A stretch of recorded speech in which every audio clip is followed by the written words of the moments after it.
फ़र्ज़ करें आप एक घर में हैं और आपके घर को सैकड़ों अफराद ने घेरे में ले रखा है और मुश्तिल अफराद बार बार कोशिश कर रहे हैं कि आप बाहर निकलें और वो आपको किसी न किसी तरीके से मार दें। उनके पास डंडे हो, उनके पास हौसले, पत्थर और बहुत सारे ऐसी चीज़ें, ख़तरनाक चीज़ें हैं जिससे वही मुश्तिल लोग जो जिनका तादाद सैकड़ों में हो वो आपको मारना चाहें और आप घर के अंदर हो और इतने में वो आपके घर को आग भी लगा दें, आपकी घर जलना शुरू हो जाए, तो ऐसी हालत में आपकी क्या कैफियत हो सकती है, अंदाज़ा लगा लें। और ये एक हकीकत है जो पाकिस्तान में सिर्फ 2 दिन पहले सैटरडे के दिन हुआ है। दोस्तों, इससे पहले कि हम शुरू करें, आप लोग हमारा डिजिटल प्लेटफॉर्म कुमराट टीवी ज़रूर सब्सक्राइब करें ताकि ऐसे किस्म की मालूमाती वीडियोज़ आप लोगों को बिलवक्त पहुँचें। दोस्तों, कहानी ये है कि हफ्ते के दिन सैटरडे को कुरान मजीद के कुछ जले हुए सफ़ात एक क्रिश्चियंस कम्युनिटी के एक मेंबर जो सरगोदा डिस्ट्रिक्ट के मुजाहिद कॉलोनी में रहते हैं, उनके घर के सामने कुरान मजीद के जले हुए सफ़ात एक बंदे को टीएलपी के एक शख्स को देखने को मिले और इसके बाद फिर हुजूम जमा हुआ या उन्होंने जमा किया कि इस शख्स के सामने वाटर पंप के साथ ये जले हुए सफ़ात क्यों हमें देखने को मिले। और जब हुजूम मुश्तिल ग्रुप काफ़ी ज़्यादा बड़ा हुआ, 500 के लगभग तादाद हुआ, तो उन्होंने उस शख्स के घर पर दावा बोल दिया और वो शख्स घर के अंदर मौजूद थे। वो किसी न किसी तरीके से इस शख्स को बाहर निकालना चाहते हैं, इस घर को जलाना चाहते थे और साथ उन्होंने ऐसा ही किया क्योंकि बहुत सारे लोग जमा हुए थे और हर बंदे के पास असलहा या फिर डंडे या फिर इसके बाद पत्थर वगैरह थे जिससे वो इस घर पे हमलावर होना चाहते थे। और इतने में ही ऐसा ही हुआ, घर को उन्होंने जलाना शुरू कर दिया, पेट्रोल बंक फेंक दिए। और इसके अलावा बाद में पुलिस का तो ये तशवीश है कि लोगों के पास बारूदी मवाद तक मौजूद थे ताकि वो इस घर को बारूद से उड़ाना चाहते हैं, इस घर को जलाना चाहते हैं। घर को आग लगना शुरू हुआ तो आसपास लोगों ने 15 को कॉल लगा दी या पुलिस को इन्फॉर्म किया ताकि वो आ सकें और शख्स की जान बचाया जाए। अब अंदाज़ा लगा लें, एक शख्स जिसका ताल्लुक क्रिश्चियन कम्युनिटी से हो, जिसके घर के सामने सिर्फ कुरान मजीद के जले हुए सफ़ात लोगों को मिले हो और डायरेक्टली उन पे दावा बोलना कि ये शायद उसने किया होगा, बचाया जाए। अब अंदाज़ा लगा लें, एक शख्स जिसका ताल्लुक क्रिश्चियन कम्युनिटी से हो, जिसके घर के सामने सिर्फ कुरान मजीद के जले हुए सफ़ात लोगों को मिले हो और डायरेक्टली उन पे दावा बोलना कि ये शायद उसने किया होगा, लेकिन इस बात की कोई गारंटी नहीं। ना तो किसी ने इस शख्स को कुरान मजीद के सफ़ात को जलाते हुए देखा और ना किसी शख्स ने उन्हीं सफ़ात के पास, कुरान मजीद के सफ़ात के पास उस शख्स को देखा। और फिर भी सिर्फ पास ही उनके घर को जलाना या इस शख्स को बाहर निकाल कर मारने की कोशिश करना, ये तक मामला शुरू हुआ था। पुलिस वहाँ पहुँच जाती हैं तो काफ़ी ज़्यादा मामला गंभीर किस्म का बन गया था। ऐसी सिचुएशंस में बहुत सारे लोग जमा होते हैं और पुलिस के लिए भी ये बात मुश्किल हो जाती है कि वो किसी की जान बचाए, तो उन्होंने मामला को रफा दफा करने की कोशिश की। पुलिस ने रेस्क ले ही ली और इस शख्स को उन्होंने बाहर निकाला ताकि जलते हुए घर में एक इंसान की ज़िंदगी जा रही हो, तो उन्होंने ये रिस्क ली कि बाहर भी उनको ख़तरा है लेकिन अंदर से तो ख़तरा कन्फर्म है कि उसकी मौत हो सकती है जलते हुए घर में। तो जैसे ही वो इस शख्स को बाहर लेके गए, क्रिश्चियन कम्युनिटी के मेंबर्स को बाहर लेके गए, तो 19 अफराद ने, मुश्तिल ग्रुप ने दावा बोल दिया इस शख्स पर, उस पर पत्थर बरसाए, डंडों से मारा और उनको क्रिटिकली इंजर्ड किया, ज़ख्मी किया। लेकिन पुलिस को अप्रिशिएट करना चाहिए कि उन्होंने इस शख्स की जान बचाई, लेकिन बहुत ही क्रिटिकल कंडीशन में वो इस शख्स को हॉस्पिटलाइज कर सके, हॉस्पिटल लेके गए। और अभी तक सिचुएशंस ये रही। फिर उसी दिन सैटरडे के दिन वहाँ दफ़ा 144 नाफिज किया गया, पुलिस की गश्तें शुरू हो गई। आप इमेजिन करें कि इस केस में ख़वातीन ने भी हिस्सा लिया है और इस मुश्तिल ग्रुप का हिस्सा बनी जो एक क्रिश्चियंस कम्युनिटी के शख्स की जान लेना चाहते हैं, वो भी इसलिए कि शक के बुनियाद पर, जिसके घर के सामने कुरान मजीद की सफ़ात जले हुए मिले हो उनको, और वो डायरेक्टली उस घर के मालिक शख्स पर ही हमलावर होना चाहते हैं क्योंकि उनके घर के सामने ये क्यों हुआ।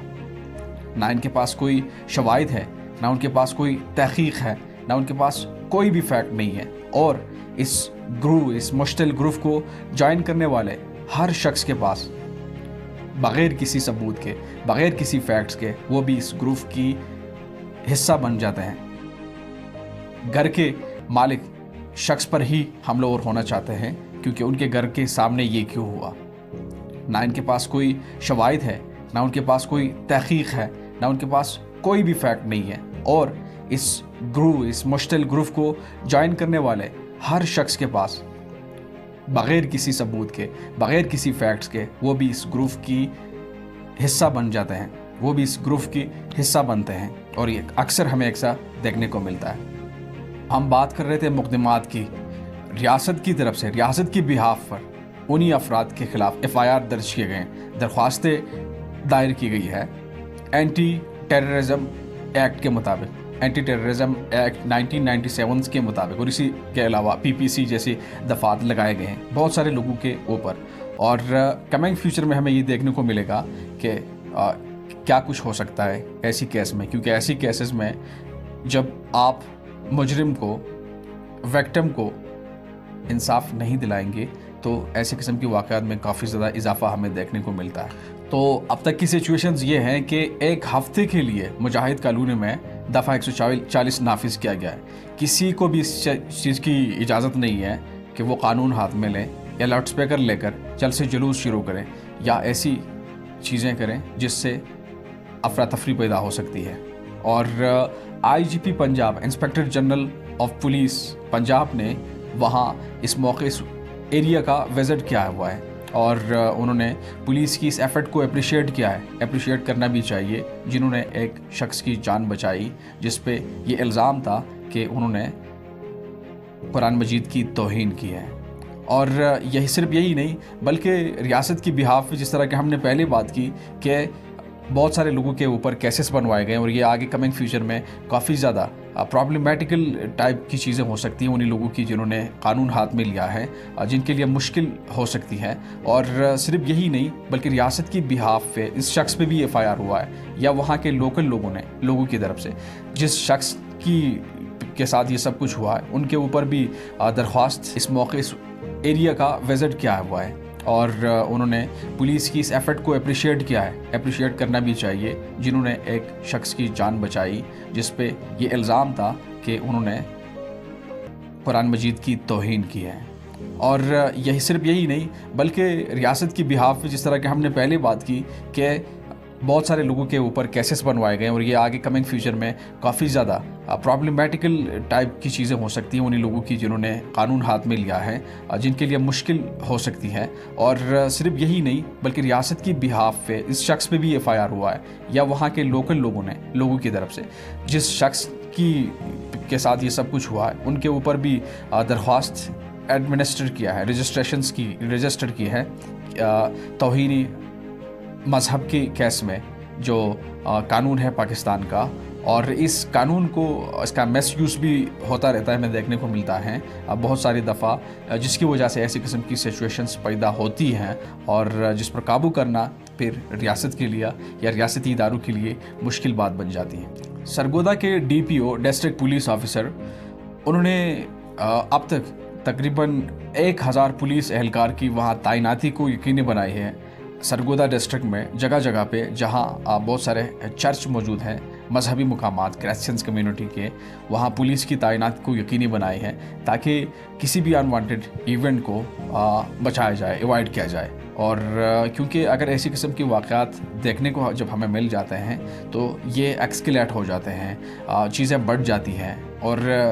मज़हब को लेकर क्रिश्चियंस कम्युनिटी और मुस्लिम्स कम्युनिटी के बीच में बहुत सारे चीज़ें कंट्रोल से फिर बाहर भी हो सकती हैं और जिस तरह की इंडिया में कभी कभार होता है या फिर पाकिस्तान में। तो इस चीज़ को लेकर चर्च की हिफाजत को यकीनी बनाए गए हैं, चर्च जितने भी सरगोदा डिस्ट्रिक्ट में हैं, क्योंकि लास्ट टाइम अगर पिछले साल की भी हम बात करें तो ऐसी किस्म की वाक़यात को लेकर काफ़ी ज़्यादा चर्च को जलाया गया था और इस चीज़ को लेकर इंटरनेशनल लेवल पर पाकिस्तान का इमेज काफ़ी ज़्यादा डाउन होता हमें नज़र आया कि पाकिस्तान में माइनॉरिटीज़ की हक़ के बारे में ये सब कुछ हमें देखने को मिलता है। यहाँ सवाल ये है कि पूरी दुनिया में मुस्लिम्स कम्युनिटी जहाँ जहाँ अक़लियत में रहते हैं उनके लिए जब हम उनके लिए कुछ मसले मसाइल होते हैं, वहाँ की जो मेजॉरिटी में कौमें रहती हैं, तो हमें काफ़ी ज़्यादा तशवीश होती है कि वाई इज़ हैपन कि हमारे लोगों के ऊपर ये हो रहा है और होना भी चाहिए। لیکن یہ ہمیں نہیں سمجھ آ رہی ہیں۔ پھر اس چیز کو لے کر جب پاکستان میں، آپ کے ملک میں جب آپ میجارٹی ہو اور مائنارٹیز کو لے کر ہمیں ایسی قسم کی ایکسیڈنٹ روز دیکھنے کو ملتے ہیں، تو ہمارے لیے مسلم کمیونٹیز کے لیے یہ بات اور اس چیز کو لے کر سوچنا کہ آپ کی کمیونٹی کے ساتھ باہر ملک میں کیا ہو رہا ہے، یہ بہت ہی انٹرسٹنگ پوائنٹ ہے، اور اس پہ سوچنا چاہیے کہ جب آپ اپنے کمیونٹیز کے حقوق کی بات کرتے ہیں، انہی ملکوں میں جب آپ کی کمیونٹی کے لوگ یا کسی بھی کمیونٹی کے لوگ وہ مائنارٹیز میں رہتے ہیں، وہ اکثریت میں نہیں ہوتے ہیں، اقلیت میں ہوتے ہیں، تو ان کے لیے آپ آواز اٹھاتے ہیں۔ لیکن اپنے ملک میں بھی آپ کو یہ ضرور سوچنا چاہیے کہ جو دوسرے مذاہب کے لوگ رہ رہے ہیں آپ کے ملک میں، جو مائنارٹیز رہ رہے ہیں، ان کی رائٹس کی بھی بات آپ نے کرنی ہے، اور ان کی رائٹس کا بھی آپ نے سوچنا ہے، اور ایسی قسم کی واقعات کو بڑھانے کی بجائے آپ نے اس پر کام کرنے کی ضرورت ہے، تاکہ کیا کچھ صحیح ہے اور کیا کچھ غلط ہے اس پہ تحقیق ہونا چاہیے۔ اور جو لنچنگ ہوتی ہیں، انفارچونیٹلی پاکستان کی ہسٹری کو اٹھا کے دیکھ لیں، ہماری جو لنچنگ ہسٹری ہیں، بہت سارے لوگ جمع ہو کے کسی ایک شخص کو بغیر جوڈیشل ٹرائل کے اس کو مارنا، اس کا قتل کرنا، دس از کالڈ لنچنگ۔ اس کو لنچنگ کہتے ہیں، اس کو آپ میرے خیال میں رجم بھی کہہ سکتے ہیں، اور بہت سارے ایسے ورڈز ہیں جس کو کہنا بھی پینفل ہوتا ہے، اور اس کی بہت سارے اس ہر عمل کی اپنی وہ قوانین ہوتی ہے جس کو ہی لے کر آپ کام کر سکتے ہیں، جس کو ہی لے کر اور اسی قوانین کو لے کر کسی بھی سوسائٹی کو پیسفل بنانے کے لیے ہم کام کر سکتے ہیں۔ رویت ہلال کمیٹی پاکستان کے مرکزی صدر اور بادشاہی مسجد کے امام، انہوں نے اور ساتھ ساتھ جو کرسچنس کمیونٹی کے مختلف اسکالر ہیں، سرگودا میں انہوں نے پریس کانفرنس کی ہے، اور اس پریس کانفرنس میں انہوں نے اس بات کو یقینی بنانے کی کوشش کی ہے کہ کسی کو بھی قانون ہاتھ میں لینے کی ضرورت نہیں ہے، اور کسی کو بھی اس چیز کی اجازت نہیں ہے کہ وہ ایک مذہب کی توہین کریں، ایک مذہب کا احترام نہ کریں، کیونکہ یہ بہت زیادہ امپورٹنٹ چیز ہے کہ آپ کو کسی بھی مذہبوں کا احترام کرنا یہ ہر انسان پہ ضروری ہوتا ہے، اور شاید یہ ہر انسان کی ضروری بھی ہے۔ اور جتنا ہم ایک دوسرے کی ریلیجنس کو احترام کی نظر سے دیکھیں گے، اتنا ہی ایک معاشرہ، ایک سوسائٹی پیسفل بنتے ہیں، وہاں امن امان ہوتا ہے، وہاں ایسی سچویشنز نہیں ہوتی ہیں جو ہمیں انفارچونیٹلی دیکھنے کو ملتا ہے۔ تو اب ہم ذرا پاکستان کی ہسٹری کو ذرا اٹھا کے دیکھ لیں کہ یہ جو مذہبی توہین کے جرم میں کتنے لوگوں کو ہم لنچ کر چکے ہیں، انفارچونیٹلی کتنے لوگوں کی جان لے گئے ہیں، یہی مشتعل گروپ جو ایک گروپ بنا دیتے ہیں اور پھر حملہ اور ہوتے ہیں اسی شخص پہ میں۔ اور یہ بھی کافی زیادہ پینفل تھنگز از دیٹ کہ آپ بغیر کسی تحقیق کے، فیکٹ کے، یا پھر جوڈیشل ٹرائل کے بغیر آپ کسی کو قتل کریں، لنچنگ کریں کسی کی۔ اور اس کے علاوہ فائنلی ہم بات کریں گے مشال خان کی۔ عبدالولی خان یونیورسٹی کے اسٹوڈنٹ تھے،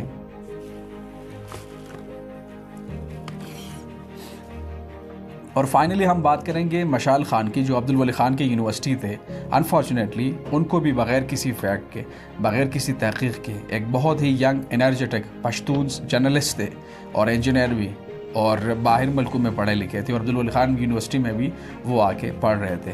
تو ان کی بھی لنچنگ ہو گئی تھی۔ یونیورسٹی کے گریجویٹس یا انڈر گریجویٹس وہ ایک جگہ پہ جمع ہوئی، انہوں نے یہ نعرہ لگایا مشال خان کے خلاف، اور ان کے اوپر یہ الزام لگایا کہ وہ توہین مذہب کا انہوں نے لگایا، اور اس کے بعد اس کی بھی انفارچونیٹلی لنچنگ کری۔ تو میرے خیال میں یہ ایک بہت ہی افسوسناک واقعات ہیں جو پاکستان کی ہسٹری میں ہمیں دیکھنے کو ملے ہیں، اور اگر ایسی قسم کی سچویشنز میں ہم مجرم کو ان کو سزا دلانے میں کامیاب ہو جاتے ہیں، اور ان کو اگر ہم یہ دکھائیں کہ یہ ریاست کی ذمہ داری بنتی ہے کہ وہ کس کے خلاف کیا کچھ کریں اور کس کے خلاف کیا کچھ نہ کریں، ایک شخص کو قانون ہاتھ میں لینے کی اجازت نہیں دیں گے ہم، تو ایسے قسم کی واقعات کو ہم بہت زیادہ کم کر سکتے ہیں، اور کرنا بھی چاہیے۔ آپ لوگ پاکستان کا امیج دیکھیں، باہر دنیا میں ہمارا امیج کیا بنا ہوا ہے، کیا ہم یہ سب کچھ اپنے اوپر ہوتے ہوئے دیکھنا چاہیں گے. جو ہمارے کمیونٹی کے مسلم کمیونٹی کے لوگ اگر باہر ملکوں میں جس طرح کہ ہم نے پہلی بات کی ایز اے مائنارٹی رہ رہے ہیں, کیا ان کے خلاف اگر یہ سب کچھ ہوتا جائے یا پھر بات کی جائے پڑوس ملک میں انڈیا کی بات کی جائے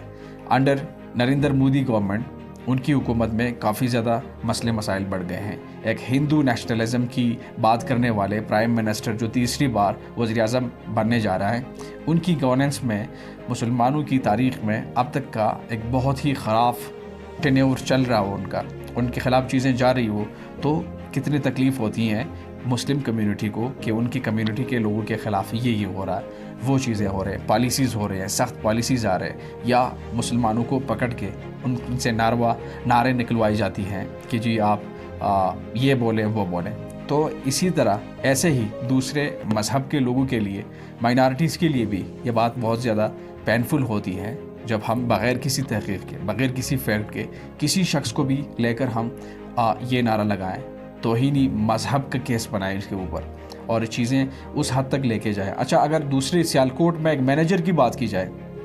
سری لنکن مینیجر کی بات کی جائے, جس کو بھی توہینی مذہب کیس میں ان کو لنچ کیا, ایک موب جمع ہوئے, ایک گروپ جمع ہوا اور انہوں نے اس پر کافی زیادہ اس کو پہلے ٹارچر کیا اور پھر ان کو فائنلی اس کی لاش کو یا زندہ اس کو جلایا تک. تو یہ ایک انٹرنیشنل ایکسیڈنٹ تھا جس کا امیج, پاکستان کا امیج انہی گروپ کی وجہ سے, سیالکوٹ کی انہی لوگوں کی وجہ سے کتنا بدنام ہوا. بہت زیادہ شکریہ دوستوں. آپ لوگ بھی کمنٹ سیکشن میں بتا سکتے ہیں کہ ہمیں کیا کرنا چاہیے, پاکستان کا امیج ہمیں خراب کرنا چاہیے یا امیج کو اگر ہم سائڈ پہ لے کر بات کریں کہ کیا واقعی ہمیں یہ سب کچھ کرنا چاہیے یا پھر ہمیں اس کے خلاف بولنا چاہیے. جو ہمارے ملک پاکستان جہاں جو ایک ڈائیورس کنٹری ہے, مختلف کمیونٹیز, مختلف مذہب کے لوگ, مختلف بیک گراؤنڈ کے لوگ یہاں رہ رہے ہیں, اگر ہم قومیت کی بنیاد پر اور اسی طرح اگر ہم لینگویج کی بنیاد پر یا پھر ایسی قسم کی چیزوں کو لے کر ایک دوسرے کو نفرت دینا شروع کریں تو یہاں پھر امن نہیں ہوگا, یہاں پھر ایک پیسفل سوسائٹی نہیں ہوگی, بلکہ پاکستان اس سے بھی بری کنڈیشن میں جا سکتا ہے جس طرح کہ انفارچونیٹلی آج کل ہمیں دیکھنے کو ملتا ہے. Thank you so much. Till next vlog. خدا حافظ.